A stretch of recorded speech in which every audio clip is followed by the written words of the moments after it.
Hello everyone, welcome to the weekly Purple Penny coin news video. My name's Mark. I run the Purple Penny along with my wife here in Adelaide in South Australia. We're a little family business.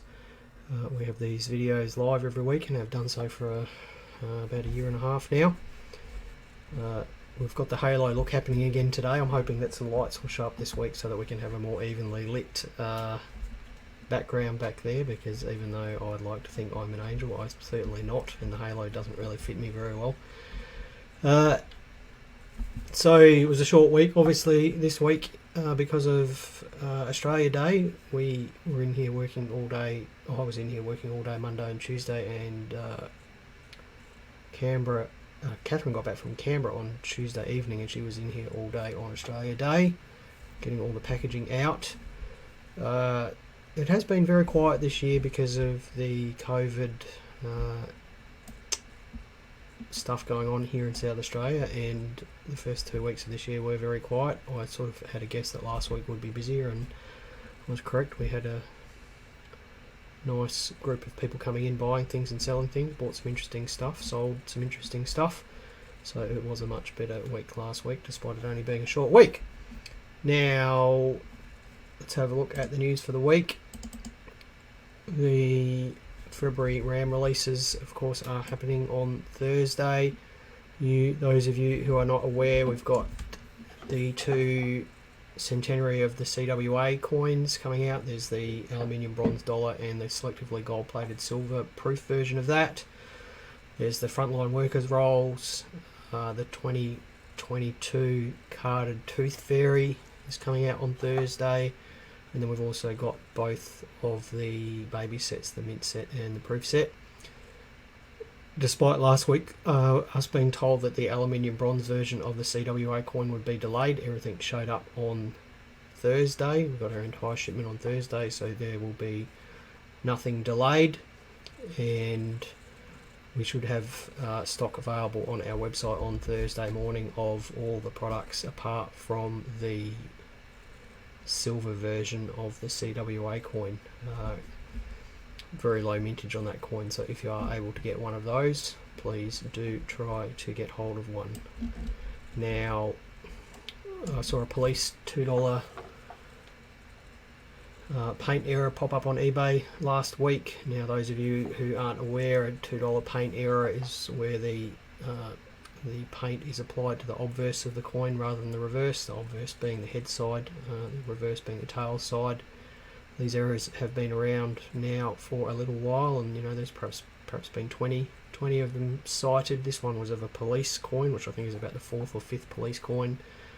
Now, the images were too small for me to be able to comment on whether it was authentic or not, but it did auction for just $1,000 only, which is quite a low price if it turns out to be a genuine coin. That being said, I have seen a few auction on eBay for similar amounts of money, so perhaps eBay auctions aren't the best way to get rid of them. And yeah, so Peter Andrews is just saying in the comments there that he's nervous about bullseye $2 coins because there have been fakes around, and that's absolutely correct. There have definitely been fakes popping up, and when they were selling for sort of $3,000 or so, that effort of trying to lift that paint off and apply it to the wrong side of the coin is probably worthwhile, which is why I didn't bid on the one that was on eBay, because the images were just too small for me to be able to make a judgment on it. Do be careful about bidding on expensive errors on eBay. Do be careful about taking advice on expensive errors on eBay and social media. I was going to talk about it this week, but I thought I wouldn't, but I will. In this sort of age of social media, there is a movement towards seeking advice about things on social media, and rather than doing your own research or consulting with experts, and coins and error coins are no different to that. And I was most bemused yesterday to see a lovely double struck 20-cent coin posted up on social media with the question, what's this worth? It's a fair question, but the volume of people that were posting their opinions that clearly had very little to no idea at all about the error or the value of it was truly mind-boggling. I would say that less than 10% of the comments on the value of the coin were even remotely in the ballpark. Now, whether that's through ignorance or through people trying to get things ridiculously cheap, I don't know, but I would strongly advise you to cultivate a relationship with a known coin expert or a trustworthy coin dealer if you do have a collection or items that you're trying to get rid of, and talk to someone who knows what they're talking about. Even if you go to a dealer and pay for a valuation, we will do valuations for you, a written valuation on items. There's a fee involved with that because it does take up our time, but that is our honest valuation of what a coin is worth in the retail market. And people on social media, everyone has an opinion, and unfortunately many of the opinions that you see around the place are completely wrong. Right, let's say a quick hello to a few people. Hello Paul, Blake, glad you could make it here, Blake, to a live stream. Hello Tanya, Clay, Mike, I've been talking to Mike this morning already. Gwen, Ben, Gary, Ogie, Sharon, Peter, already spoken about, Val, Wendy, Andy, Brett, Dillis, Edward, and John and Paul. So it's a good crowd here this morning. Now, there was a lovely sales result in the news a few days ago about a US $17.94 silver dollar. Those of you who have been around coins and coin markets and perhaps bought a few collections over the years would know that it's not unusual to find a fake $17.94 US dollar in a collection, or in a handful of silver crowns that someone's bought from a market or something like that. $17.94 US dollar, there was only about 1,700 of them minted, and I think about 100 to 150 of them still survive today. They are very, very, very commonly counterfeited, and there are millions of base metal copies around. Now, one of them sold, a genuine one sold this week to Great Collections, and Great Collections is an online auction house that I think is affiliated with PCGS or is started by some ex-PCGS members. I'm not employees, I'm not 100% sure. Anyway, it sold at private treaty for $12 million US. The gentleman who bought it in 2013 for $10 million, so he's made about $2 million in 9 years, which is not a bad return on investment. And that, we'll just pop up a picture of that coin here. There it is there. So it's been graded by PCGS as SP66, SP standing for specimen.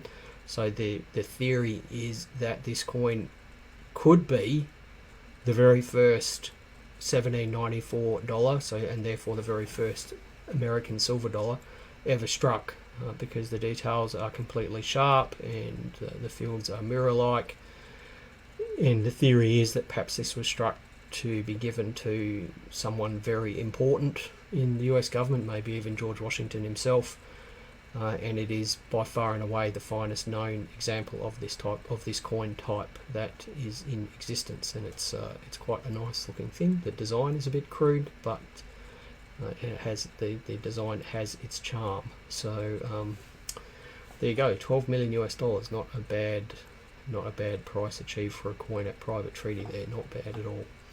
Right, now I'm going to subject you all to a holiday slideshow today, because of course Kathryn went to the Mint last week. She popped over to Canberra for 4 or 5 days to see our daughters who live over there, and took the opportunity to drop into the Mint a couple of times. Firstly to have a look around because she hasn't been there for a couple of years, and secondly to grab some of the stuff that you can only buy from the retail shop there, and we can't get it via wholesale channels. So she took a few pictures and sent them across to me, and asked me to use them in the show today. So there's a view from the gallery down onto the production line, and you can see a conveyor belt at the bottom there that's covered in $2 coins, and she zoomed in on her camera and believes that they are ambulance $2 coins. So the ambulance, I think she said ambulance, I believe it was ambulance anyway, ambulance $2 coins being made at the mint at the moment. So it's always interesting to go there and see what they're making at the moment, and if you've got good vision, perhaps take a telephoto lens.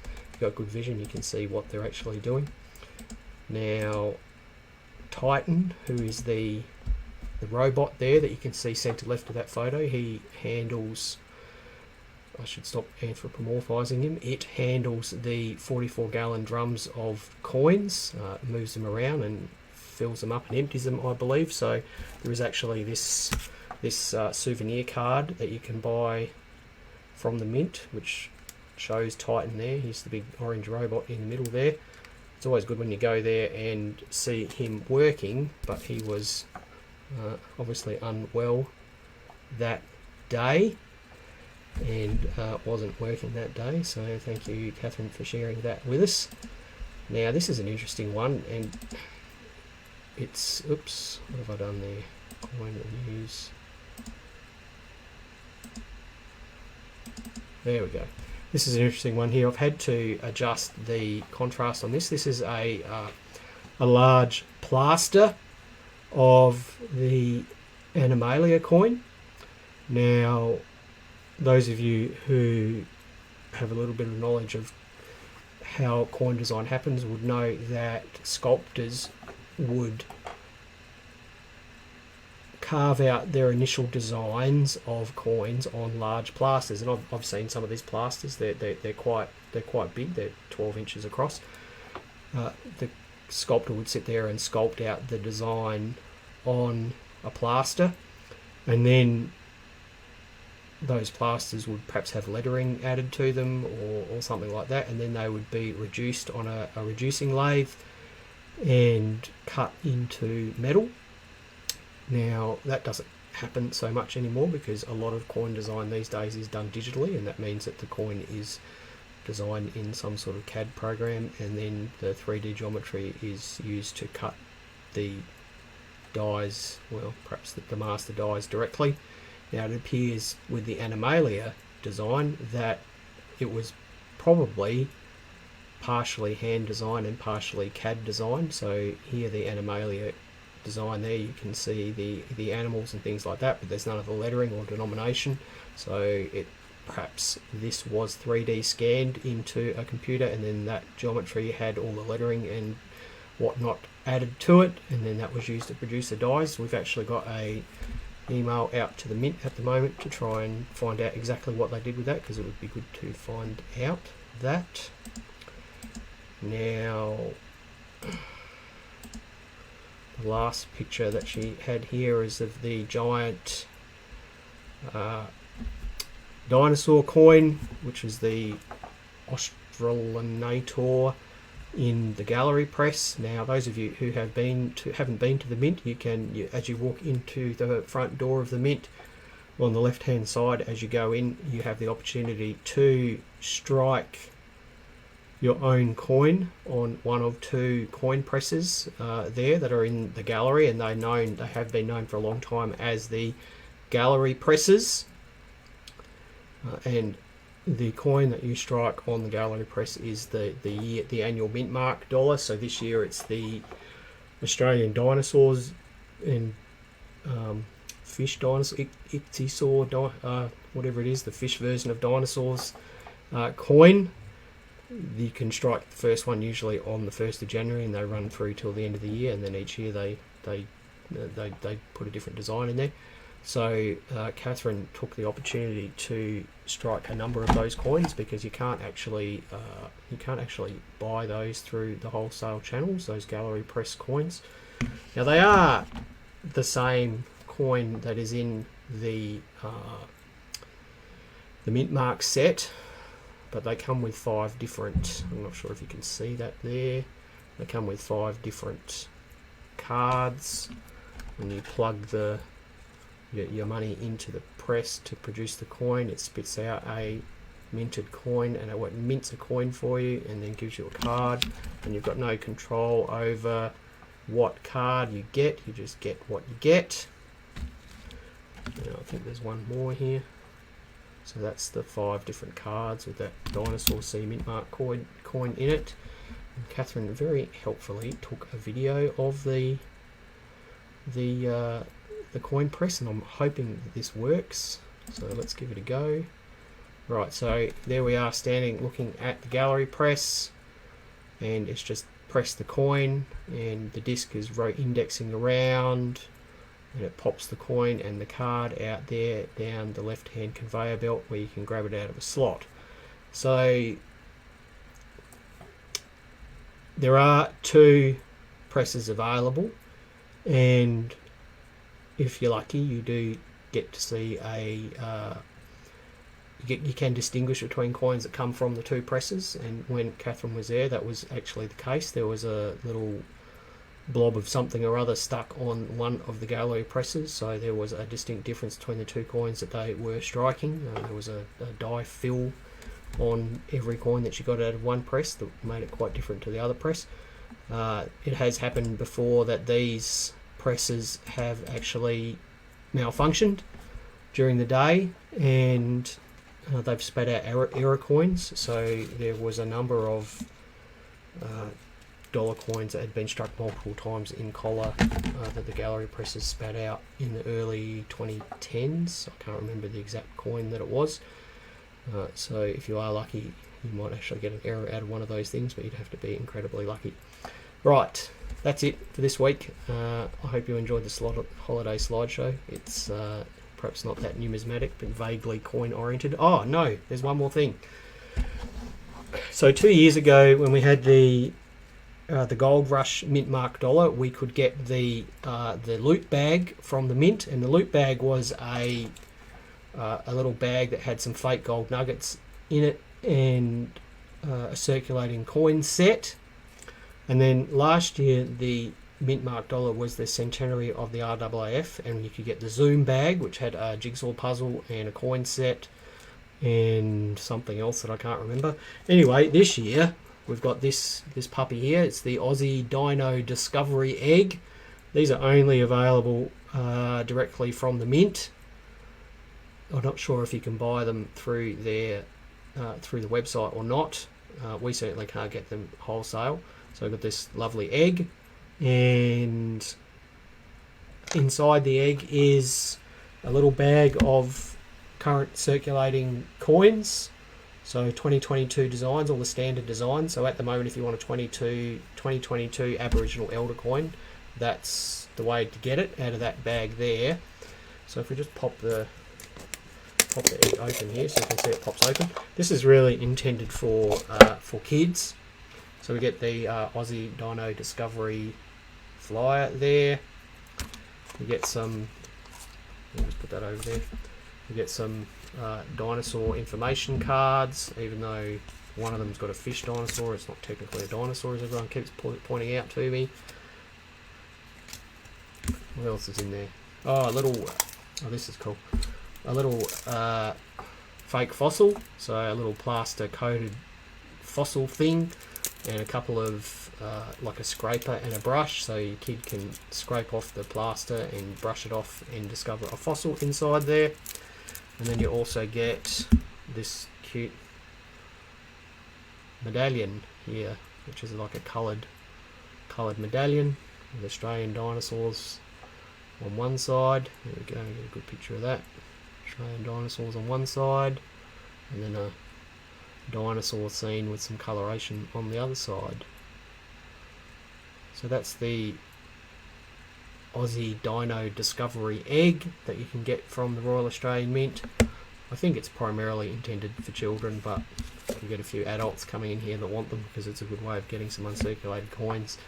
I'm not sure if you can, as I said, if you can buy them from the Mint's website or if you actually have to go in there.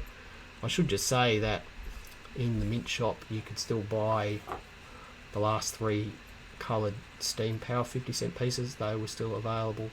There was still Ambulance C mintmark coins in there, still available at release price. So if you are in Canberra or get the opportunity to go in there, you may well be able to pick things up quite a bit cheaper than what they're going for on the secondary market. Right, that's it this time. Thanks for watching, everyone. It's been a pleasure as always. Please take care this week, and we will see you next week. Happy collecting. Bye for now.